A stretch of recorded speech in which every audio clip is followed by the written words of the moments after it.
topics and opinions expressed in the following show are solely those of the host and their guests and not those of W4CY Radio, its employees, or affiliates.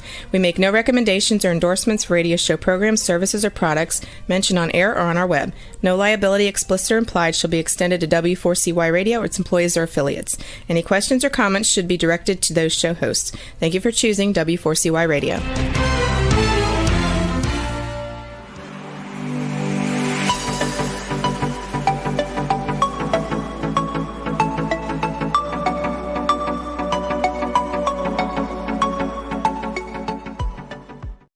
Well, welcome to the Bill Martinez Show. Great to have you with us. We're going to be talking about the frustration of the majority of Americans, and it's increasing. And it's increasing because only, I guess, the truth of when they go to the grocery store and the gas stations, they see what's going on. It can no longer be denied, even though you have the president claiming that Bidenomics is working, he says. But whether it's that or the border, we're going to talk about his shift in policy. Remember, he said, watch my lips in so many words. He was not going to do anything, not an inch of border wall was going to be built in his administration. Well, sometimes politics has an interesting way of forcing you against your own ideology. We're going to talk about that and immigration, crime, and of course, a weaponized government description. Ed Pozzouli is with us, the president of Florida-based law firm Tripp Scott and former chair of the Republican Party in Broward County, Florida. He says America is 13 months away from our next election. Will it determine if we can keep this democratic republic? Will we protect and preserve our personal liberties that's under attack by a growing minority of the left wing of the Democratic Party using the ever-growing federal government that has weaponized the legal system? Will we unify to protect our sovereignty by protecting our borders and protect our freedoms? As parents, the small business owners, and hardworking Americans, that's the question that is before us today. Ed Pozzouli, welcome. Good to have you back with us. How are you, sir? Hey, welcome, Bill. Thank you for having me. Wow. Where do we start here, Ed? It's just crazy. I guess, well, let's start with, first of all, what happened in the House of Representatives? Kevin McCarthy had agreed with the House that it would only take one person to vacate the chair, and by that ruling, one person stepped up, Matt Gaetz, and in fact vacated the chair. Yeah, and so there's two sides to this. I mean, in some respects, Matt Gaetz presented a case, and he got 8 other Republicans and all the Democrats. But effectively, his case was, hey, Speaker McCarthy worked with Democrats when he shouldn't have to pass that 45-day extension to keep the government running. And so it was a violation of the agreement. And so he brought forth the motion to vacate, which was his right under their arrangement. And so he did. Matt Gaetz did. He made the argument and got 8 Republicans, along with every single Democrat, to oust Speaker McCarthy. Right. Now, one hand, we need to keep the speaker, whoever that is, accountable to whatever arrangements they made going in. And so working with Democrats, I mean, I'll be blunt, Bill, there was a time when that was viewed as a good thing. In this case, the idea of 45 days and keeping the government open and and not extracting appropriate concessions around keeping the government open, that seems to be the rub that Matt Gaetz had and 8 other Republicans. But here's the other side of this is that Republicans are controlling the House. And so Americans are looking at this, and let's be blunt about something. Individual Americans are not looking at all the nuances about who said what and everything. What they're seeing is Republicans in control of the House, and it looks a little bit like a chocolate mess. And so we want to make sure that while we hold whoever the speaker is accountable, and I do think there's validity to that conversation that Congressman Gaetz set forth. On the other hand, we want to prevent it looking too much like a circus, because Americans are taking a snapshot. Is this what we have when Republicans are leading? That's the balance we have to strike. Exactly. Well, Ed, they've got a week. got a week break here. I think it's unfortunate they took a break. I think they should have responded to this with a sense of urgency. I think that would have said a lot to the American people because it would have demonstrated some leadership. I will say, as a sidebar, interesting that Matt Gaetz would have some disdain for the speaker, former speaker, working with Democrats, but it was working with the Democrats that allowed Matt Gaetz to effectively get rid of the speaker. So, it's just, this is, you can't take politics way too seriously, but I think that Will Rogers would have had a lot of fun in commenting on that, right? Probably. I mean, it took every Democrat vote in the House to oust the speaker now, and it looks like, whether it's Jim Jordan or Steve Scalise or maybe even Donald Trump to come in, and it's a tough job, and there's some balance to it. But in the end, Bill, what we really need is Republicans to bind together, because I think of this analogy. They took care of, if the speaker's issue here was a creak in your back door, but your house is on fire, right?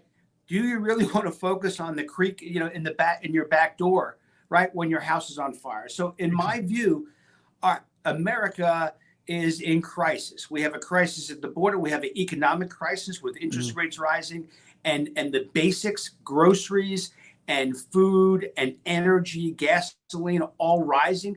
And remember, when we talk about, it's now getting under control. It's only 4.5%. Well, that's 4.5% more than it was last year, which was 10% more than it was the year before. So It's a compounding issue. And so between groceries and gas, the American family is getting squeezed, and with housing being impacted with higher and higher interest rates, and this is all related to government spending that's out of control. So we have that crisis. We have a crisis in China on many fronts. We have a crisis dealing with Ukraine and Russia. We have a crisis in education, and how to teach, who gets to control education in this country, whether it's parents or bureaucrats. Those are things that are being left on the side while we're sort of diddling around with the creak in our back door. Exactly. And Ed, let me ask you, I mean, okay, they've supposedly have 4 or 5 already bills ready to go to the Senate. And so, again, here you got to pick a speaker, and you've got to get these individual bills across. But after everything is said and done, I mean, you know how this works. What is the likelihood that there is going to be a huge difference? Though the Republicans can say, hey, look at these are the bills we wanted, but by the time the Senate gets a hold of it, it's going to have a lot of a Democrat rewrite and Joe Biden approval on it. Yeah, I mean, put aside Joe Biden's approval, because ultimately that would be, put aside that just for a second. The question is, how do we as the Republican leadership inside of Congress, both House and Senate, lever our position? Now, we do control the House, and hopefully we're going to speak with one clear voice and set forth an agenda that talks about protecting personal liberties and providing people more freedom, both economically and otherwise. And look, in the end, the Senate is going to sort of do what it does under Schumer and gang, because the Democrats sadly control the Senate. But I'll say this. We've got to put forth those arguments and then try to defend against them watering it down more and more and more. But Bill, ultimately, I'd like to see, as an American citizen, I'd like to see progress made on how to protect, how to control our border. I'd like to see progress made on bringing under control, out of control government spending, because that is really what's driving inflation. And I'd like to see, a real hard discussion about what we're doing in Ukraine and what the end game is, and whether this is a blank check, or at least I'd like to have somebody try to defend us spending the type of money we are spending there. And I'd like to have a debate about that. There's nothing wrong with that. Right. So I think that's what should be taking place in Congress today. And look, you and I both know that, frankly, if the government shut down for a couple of days, I wouldn't care. Yeah, I think a good amount of people, to be honest with you, are thinking exactly the same way. It's no big whoop, and maybe they should shut down. just to feel, maybe feel some pain. And I agree with, I can't remember who it was, because one of the congressmen said, if the government shuts down, I'm not going to take a paycheck. I feel it's unconscionable for me to take a paycheck while everybody else is not getting one because of our inability to handle this. And, we've had a year to take care of this, at least 7-8 months anyway, to take care of this. And this thing has been drug out. And again, it's in typical Beltway fashion. Let's just kick it down the road. And what the Democratic Party has always worked with, that, as you know, is you get it down, the time starts running out on the clock, the threat, oh my God, we're going to shut down the government. And then all of a sudden you got to you've got to approve this omnibus bill. And that omnibus bill is a perfect time for both sides to start attaching all these ornaments, to the budget that just exacerbates the problem even more so, right? Well, Bill, how about if we have Congress not be able to take a salary in the event they don't pass a budget every year? I think that's. Why don't we do that? Not just on the shutdown, but also if they don't pass a budget, a real budget, as opposed to a continuing, these continuing amendments and continuing obligations that they do every year. The CRs. They haven't passed a budget in a decade. Let's get back to the business of what the Congress should be doing, and they control the purse strings of the federal government. They, as a matter of just to check the box, should pass a budget every year, because as you know, when you make a budget up at home or in a small business, where you spend your money is where your priorities lie. Exactly. And I'd like to see that debate go on every year. That's what the budget making process should be about. And they just sort of kick it down the road and never address the compounding spending that occurs every year in Washington. Ed Pozzouli is with us, the president of Florida-based law firm Tripp Scott and former chair of the Republican Party in Broward County, Florida. Ed, I say, in addition to making a budget on time, how about if we had a balanced budget? Well, is that impossible to ask? I don't think it's impossible. I would like a budget first. Let's get a budget. So everybody can know what we're actually spending on and how we're doing it. And let's have those debates about where I've never heard in Washington a debate that goes on every day in your house, in small businesses around the world. And here's the issue. How do we spend? We only have a limited set of resources. How do we spend those limited set of resources? No one in Washington talks like that because they don't see that they have an unlimited set of resources, because in the end, they're printing money and then just accruing debt over time, which ultimately we're going to have to pay for later on. Exactly. Well, and I've maintained, I think it would be a novel idea if the government would freeze all spending just every once in a while, just throw it in there, like, the end of maybe the end of August, worst case, end of September, just say, look, nobody can spend anymore. Everything's frozen.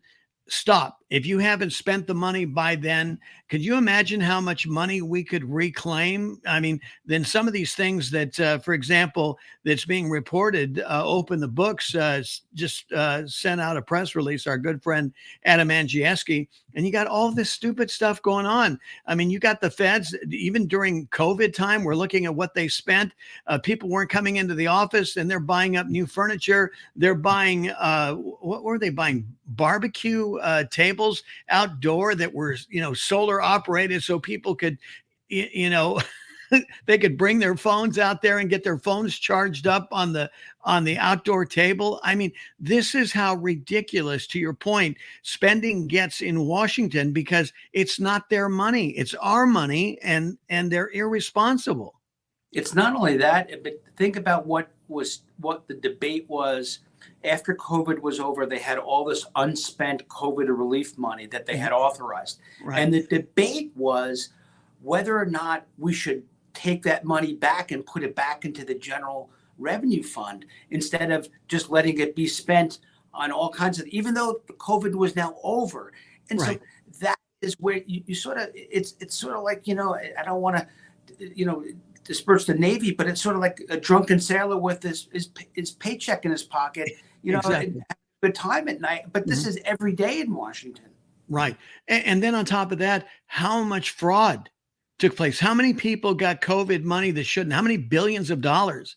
I think it was hundreds of billions of dollars involved here in COVID fund fraud that still, I have no idea. I think maybe it's lost out there with the, with the Hunter Biden laptop or something. I don't know. Just saying. But we're just focused on some of those things. I mean, as an example, I read an article that half of the federal workforce isn't even back to the office. Exactly. So the federal government continues to pay on office space that's not even being used. Mm-hmm. And so these are things that business owners know how to manage them, how to manage their money, so to make it stretch as far as it can. They're cautious with their money because it's their money. But somehow the federal government, no one in the federal government, no one in Congress wants to take accountability for what the federal government actually spends. And frankly, I'm okay with sending some money in the form of taxes if I know that they're going to spend it correctly and I'm going to get some return or services back on it. But in this case, it is just, they might as well take the pile of money they get and set it on fire, which is what's happening. And sadly, that has been the tradition of the Beltway, and that's irresponsible. I like the conversation that's coming up on the Republican side. Vivek Ramaswamy has been saying that we should start with a zero baseline budgeting, which is every business does, but our government does not. And it's goofy, it's confusing to the American people, and purposely so that they can get away with all the shenanigans that they're doing, with their, Beltway mathematics, right? Let's just get back to, and I totally would support a zero-based budgeting, but I would let's take a half a step and actually pass a budget bill. Yeah, exactly. Yeah. Well, you can't get there if you can't pass the budget because right. You don't know what you're working with to begin with, right? Exactly. Yeah. So, that's the sad part. Well, Ed, going back to what we were talking about in terms of inflation and the impact that it's had, clearly, the way I look at it, the number one offender or the number one catalyst for inflation was Joe Biden's first day of office when he canceled the XL pipeline and declared a war on fossil fuels. Look what's happened. I mean, you can clearly go back, in my opinion, you go back 2.5 years, and when we decided to walk away from energy independence, this has been the price we're paying. And everyday Americans, and I mean, here you got 61% of the country is living pretty much hand to mouth, month to month. Their paycheck, they don't have enough paycheck to cover the whole month. 61%. And then we've got a rough projected winter coming up where it's going to be cold. And they're talking utility bills, skyrocketing again. I mean, and we know that cold kills. So, say what you want to say and argue about climate change. That's a whole nother issue. But I mean, some of these things are just practical issues like the border that Joe Biden and this administration are just flat out ignoring, and they're hurting Americans. Well, but gas prices and energy costs are really important to talk about, Bill, because in the end, the way we transport goods and services is still fossil fuel dependent in trucks and whatnot. And so you're talking about every time the cost of gasoline goes up, whether it's diesel or otherwise, it's reflected in the goods and services that we all receive and require, whether it's in groceries, whether it's in cosmetics, which are oil-based products, which is all kinds of things. And so in the end, that's a hidden tax inside of what I consider the Biden tax. Inflation hurts those who are the least fortunate among us economically, because it takes a bite out of the most basic things that they need every day. And gas prices is one, and food and groceries are another. And those things hurt people. And the sad part is that under the Trump administration, we were actually energy independent. And so we were producing actually more fuel than we needed. And so prices remain low here. And more importantly than anything else, even on the economic side, is that we didn't need to deal with some folks who are not in the, who would not operate in the interest of our country, like Right. Venezuela, as an example. We are now out there. The Biden administration is begging Venezuela for additional fuel. And so why are we supporting what is a socialistic, communistic country in Venezuela? Right. And so why are we supporting them? Because we just refuse to, as an example, have the Keystone Pipeline or to drill or to offer up incentives so that we can become energy independent again. Instead of dealing with Venezuela and the folks in the Middle East who do not operate in our best interest. And so here's the question. So we now are dependent on our enemies. Exactly. And while we suffer from higher prices, we are effectively supporting their counter-American efforts around the world with our gas, with the extra cost in gas that impacts everybody. So we get hit with a double whammy, Bill. Exactly. Ed, and the people don't even realize the damage that has been done by the Biden administration, because let's just say Donald Trump is to get elected in 2024 and he turns the spigots on. We start moving to energy independence. Do you think the oil industry is willing to take a chance and invest based on 4 years of Donald Trump, understanding the political winds being, as they are, that, in 2028, for example, the Democrats could be coming back, roaring back and start, closing down the spigots again? But here's the question in the end, you and I could both agree that we want clean air. We want clean water. We don't want to contribute to the extent that, we have a climate crisis. But let's be blunt about something. Unless and until we get every country, that includes China and India, exactly, aboard with a climate accord, then there is no reason. Our today technology around fracking and even coal is now produced in the United States as cleanly as it ever was in history. Exactly. And and Trump started this. Right. Trump made major moves in this part. I mean, that's why we left the Paris Accord, because it was so one-sided. And it was like, look, we're surpassing the standard that was established by the Paris Accord, right? Right. And so, but this idea that somehow, here's the other side of it, though. So if you think back into the early 1980s, when you saw companies like Apple and Microsoft and all those companies come in and with the technology boom around, ultimately turned into the computer age and the internet, and now we're moving to AI as an example.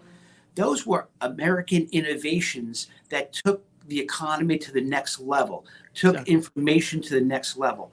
Was that government driven? The answer is no. It was not government driven. And in this case, what you have, regardless of what Al Gore would want you to tell you. Put out Al Gore's right. We're dealing with real reality here. Real reality. Right. Capital investors and entrepreneurs took risks to invest in companies that develop technologies that we now use as a staple today. Exactly.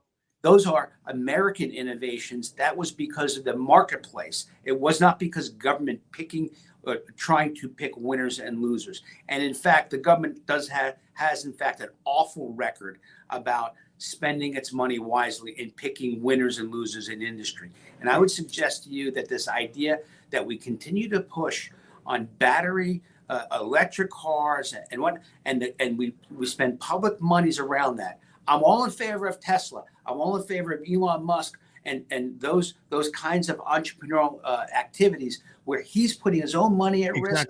Yeah. And he's a big winner in that respect. Mm-hmm. But the bottom line is that I don't want government money picking and choosing around that, because that technology still is not yet just to the level from a cost standpoint mm-hmm. to compete with fossil fuels. And let's be blunt about something else.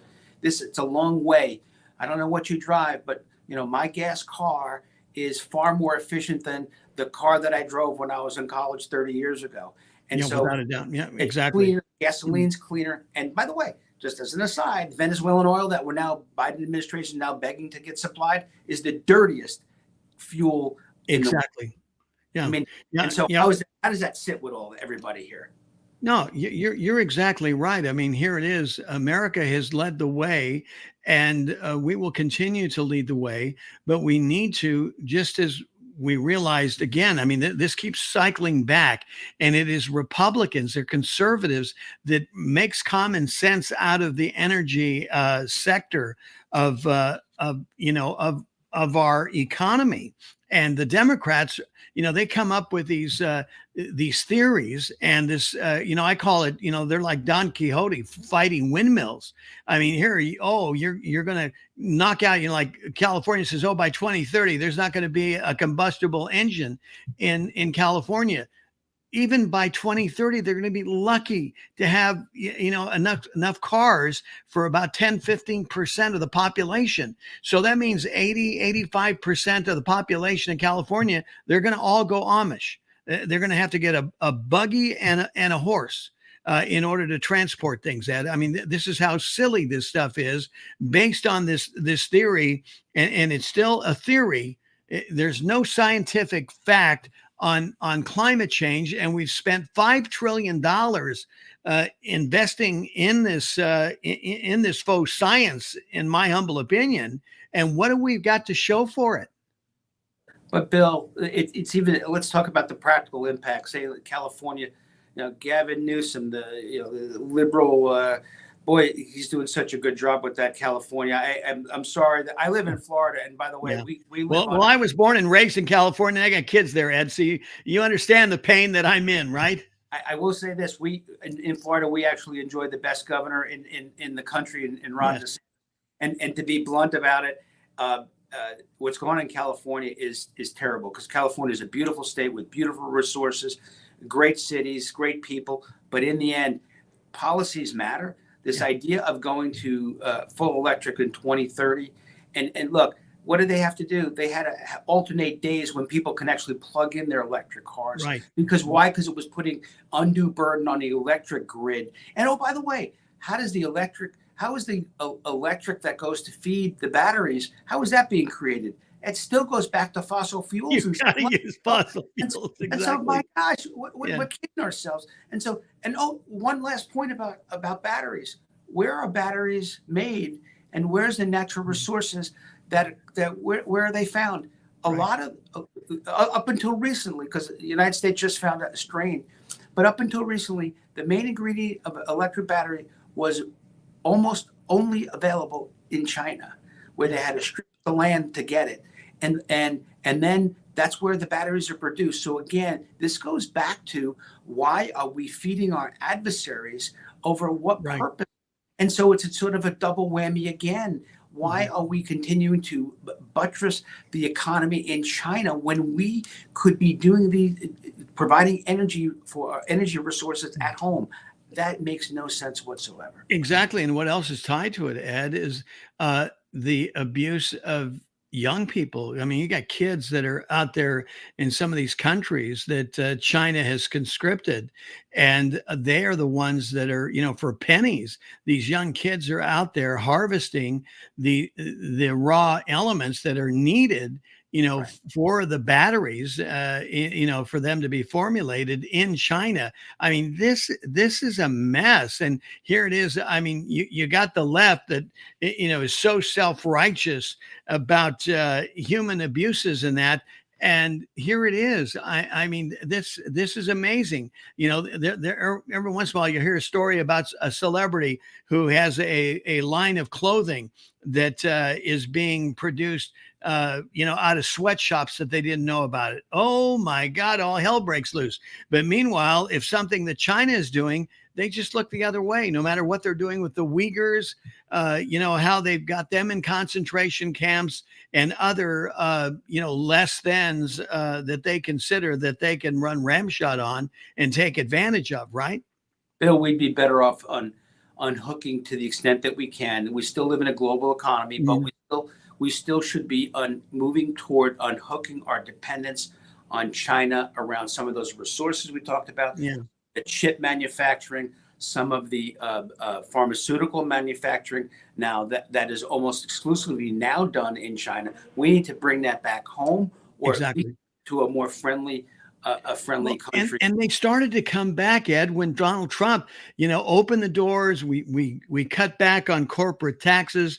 We incentivized them. Of course, they love coming back to their home country because they know the work ethic of Americans is such that they're better off being here. Just, get me in the zip code to where, based on, labor costs and that I can make this work, pat down some of this crazy regulation stuff, which, Donald Trump started. Remember, for every new regulation, you had to cancel at least two. And I think at one point, as you know, it got up to, they would cancel 15, 18, as many as 18. That's how bad, regulation nation had become under Obama Biden. We were so loaded with regulations. It's no wonder businesses said, hey, you know what? See ya. I'm out of here. Why don't we invest in investing in American ingenuity, American entrepreneurship? Exactly. And this is something that I did want to mention to you. Inherently, Republicans, as part of their core belief, should believe in American exceptionalism that Ronald Reagan spoke so eloquently about. Despite all of our country's faults, whether it's today or historically, put aside those. I understand that there were some real issues coming out of our history and the faults, and we need to continue to kind of strive to be a more perfect union. But put those aside. In the end, America historically is the greatest country in the world's history. We provided a constitutional republic that provided the greatest extent of personal liberties to its citizens. It provided a capitalist-based system that provided and fed not only our own people, but fed most of the world, lifted people out of poverty. These are things that we should be talking about. Exactly. The success of capitalism, the success of our constitutional republic, the protections of the personal liberties and freedoms that we enjoy compared to other parts around the world, other places around the world. These are success stories. This is what sets us apart from the rest of the world. And to be blunt, I'm okay with being a true believer in American exceptionalism because I think it does set us apart, and that's what makes country special. When we diminish those things, and some on the left now are trying to diminish that history and some of those truths that frankly they should not be left unchallenged. We need to be able to say capitalism works, communism, socialism does not work. And so the Bernie Sanders, the AOCs of the world, hey, you can talk all you want about theories and everything, but when in practice, socialism and capitalism fail and put people in more miserable positions than they are. And capitalism is that, and the opportunities in America that provided are those things that lift people above their current economic station and allow them to provide their child or their children with a better opportunity than they had. That is the American dream, Bill. That's what we need to rally around. Well, and the fact of the matter is what you're talking about is not theory compared to what they talk about. The evidence is empirical. 247 years of experience when we follow, our Constitution, when we follow the infrastructure of capitalism. This country flourishes. The people flourish. The people are happy. When it's oppressed, and it's been oppressed time and again, when big government comes in and thinks that they know better, as you say, picking winners and losers. And every time they get involved, because they're inexperienced, they only know theory. They don't know, practical application. This is why I got to tell you, for me, Ed, it was a long, I think all my life I had waited. And in fact, my dad and I used to talk about this repeatedly, that the White House needed a true chief executive officer, somebody that knew business. Remember when Ross Perot came on the scene, he laid out with I think he was the first one to do those extended kind of infomercials with the parts. Yeah, exactly.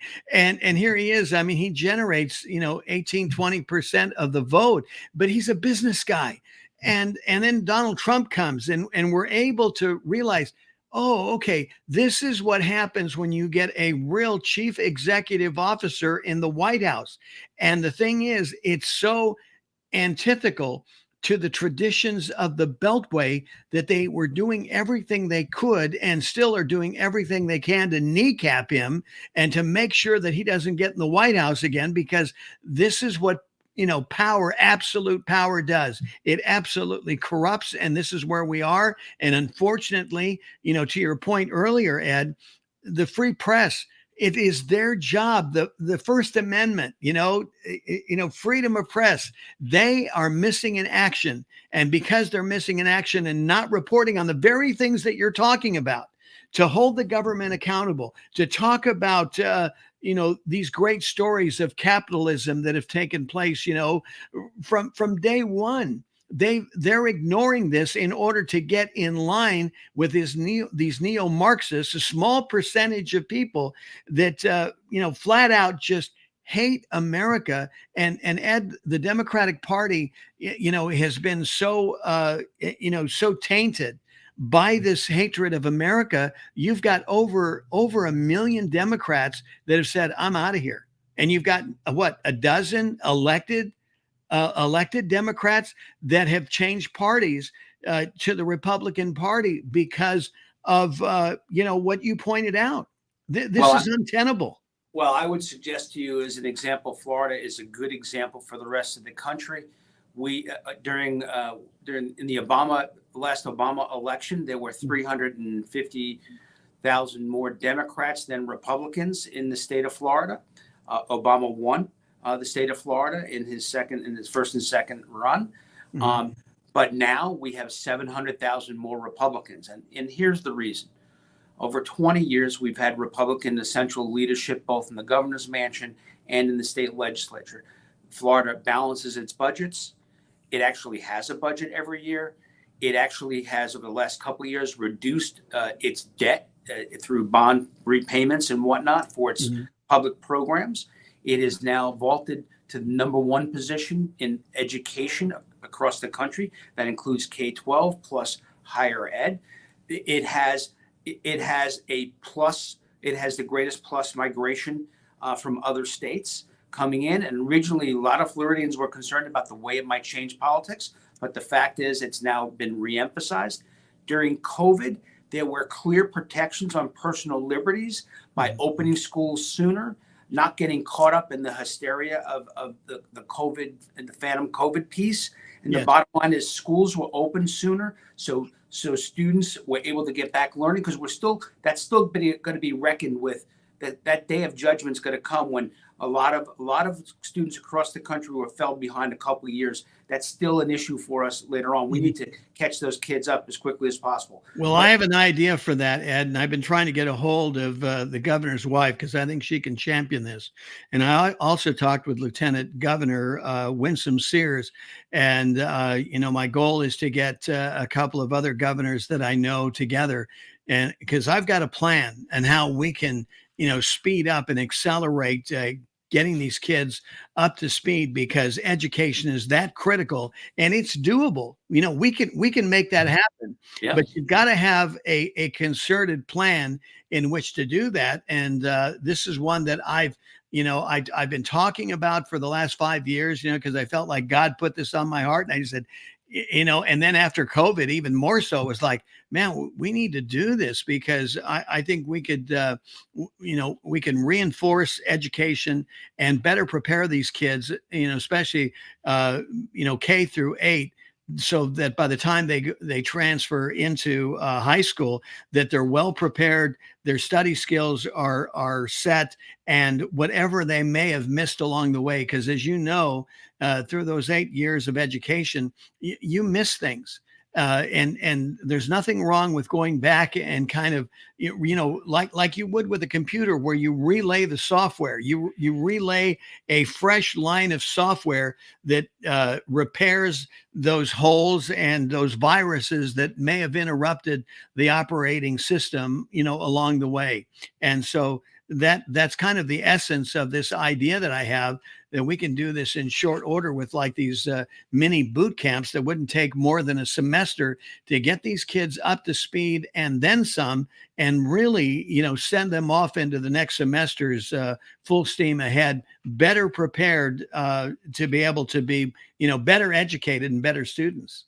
Bill, that you really touched on a really good point. We need to have kids in the classroom celebrating academic achievement, Right. focus on learning how to read and write and do mathematics, and put aside all the social discussion and the culture debate inside the classroom. There are two things that are certain. One is that parents should be paramount in controlling their child's education path. Exactly. Because always a parent will opt to what they think is best for their child. And I think we have to rely on that basic tenet.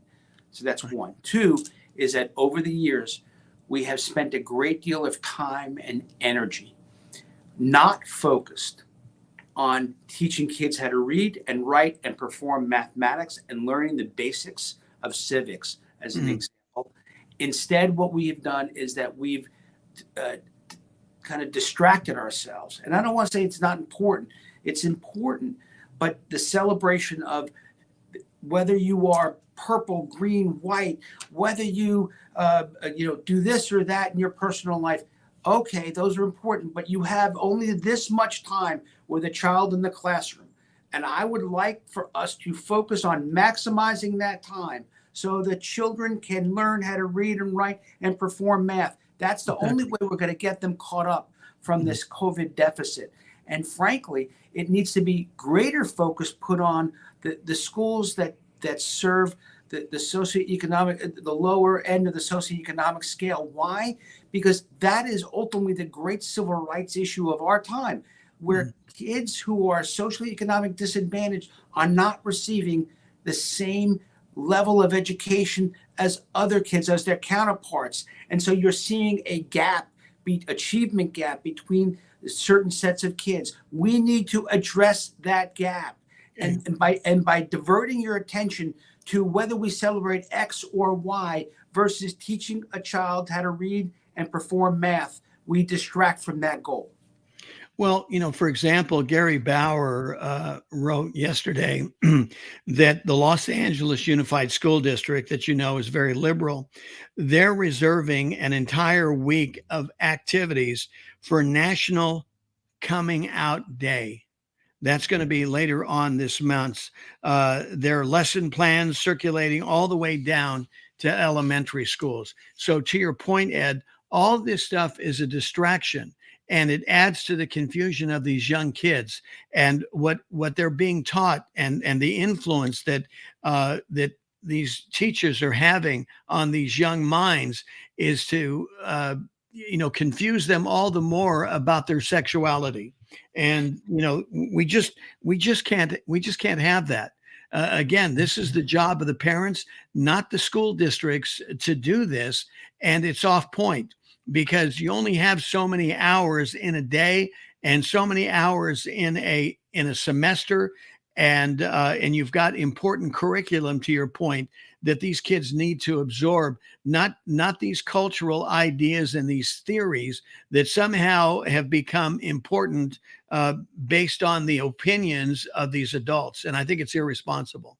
It's irresponsible, but it's more irresponsible. It's irresponsible regardless, but it's more irresponsible in places like Baltimore, where there are 40 or 50 schools that do not have one student. Can you imagine?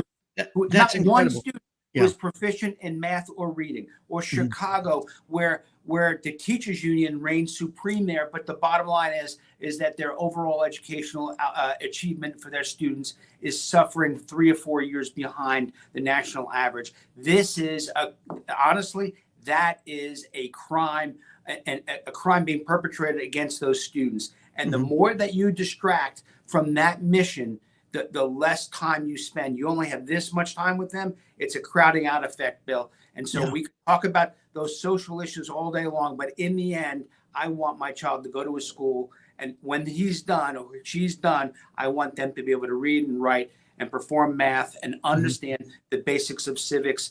And if the school does that, then we could talk about these add-ons and whether or not those are legitimate or not. But that's really, then you begin to get into the province about how I want my child to be introduced to certain, what I think are more adult subjects. And so I do believe, like in Florida, Florida took a little bit of grief across the country about this quote unquote bill they passed in the legislature, and Governor DeSantis signed it, where they basically said, hey, look, we're not going to talk about sexuality to kindergartners to third grade. That was the don't say gay bill. I mean, could you imagine a kindergartner, third grader? Why are we even discussing those issues at that point? Exactly. The child doesn't even know what it is. And see, I wish they would have gone all the way to sixth grade on that, and even just say, look at. By the way, it did get extended.